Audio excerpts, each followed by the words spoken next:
me that my search on Google on open marriage resulted in mostly negative websites, if any results at all. Mostly no one talks about open marriage gone right. Can an open marriage end up in happy, harmonious, and ecstatic and great relationships?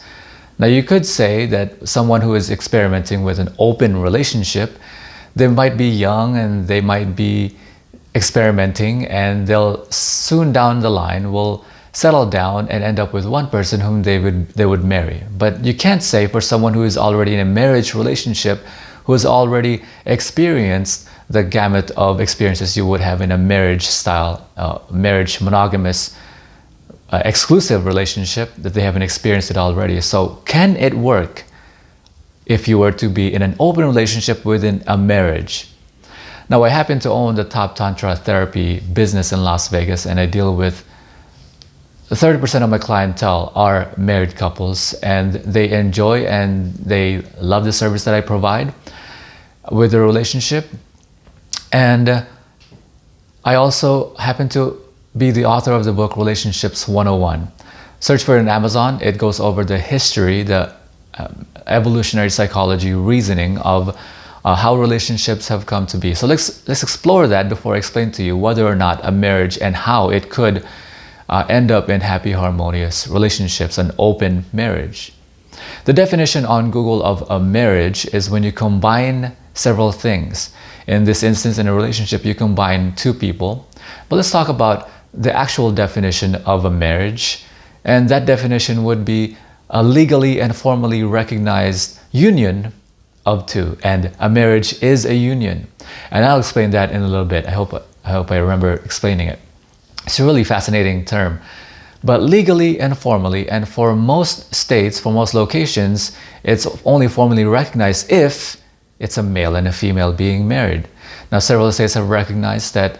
Why would you just limit a marriage relationship to a man and a woman? Some states have been light enough to recognize that.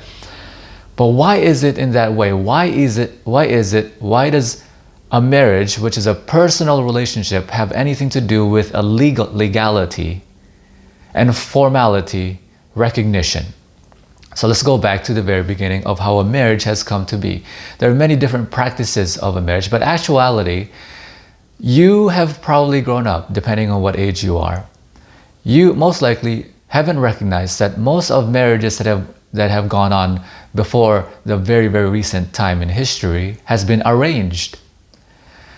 And only very recent in history were you able to choose someone who you would marry as someone who you would love.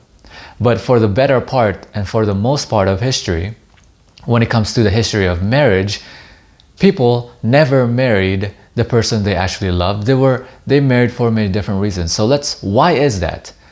Let's look at the history of marriage. Now, if you want to really dive deep into this, you could have two resources for that. Number one is my book, Relationships 101, on Amazon. Search Roan John, Relationships with an S. And it goes over how relationships have come to be. And the other resource is greatrelationshipsyou.com. I have a 4-hour course there strictly just on relationships. Now, marriage is originally was a vending off of a woman to another owner. The first of the woman's owner is her father, and the second owner of the woman was her husband. In fact, if you go back far enough, in some languages, husband and master were the same word. In fact, if you say that word, they wouldn't recognize. There's no difference between husband and master. And there are some movies today that portray that sort of language. If you see movies based on old times, which is why also the reason why women take on the new owner's last name, because she is now property of that person. If you go back really, really far, we humans evolved as we existed in tribes where we traveled where food was, and we never stayed in one spot until 10,000 plus years, about 10,000 years ago, when we discovered agriculture and farming. We recognized we no longer have to travel where food was, we can just grow food in one place. At that point, we recognized we came up with the concept ownership. And just the same, because with ownership now has come, when you own land, you have it was important for men for them to recognize that their child was their own. And just the same, and this I will come back to that, but just in the same way that you put seed in the fertile soil and receive product, you put seed into fertile soil and you receive product. Do you understand? It was important for them to pass on their legacy because the land had to be owned by somebody.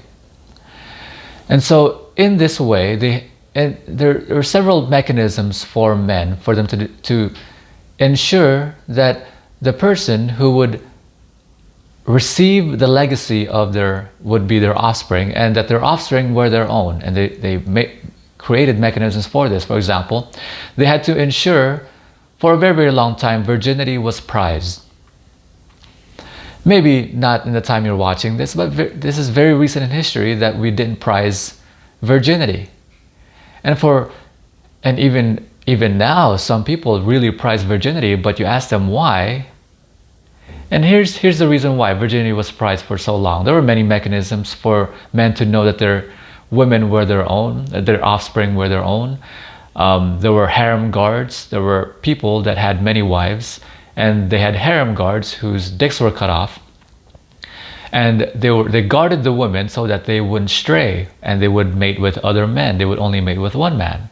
And so that man would know that his children were his own. And then they had chastity belts. And then they had this mechanism called the honeymoon. The honeymoon was a phase. It takes 30 days for one moon. 1 month, one moon. And the honeymoon was so that the women, right before they got married, officially, legally, formally, the woman was sequestered away from other men so that when they did have sex before bed, and if she did not bleed when her hymen was broken, she would be stoned to death in front of her family's home, because they recognized that, hey, this woman is not a virgin. This product, this my new property is not someone who has only had sex with me, and therefore I cannot tell that this woman would actually have my offspring.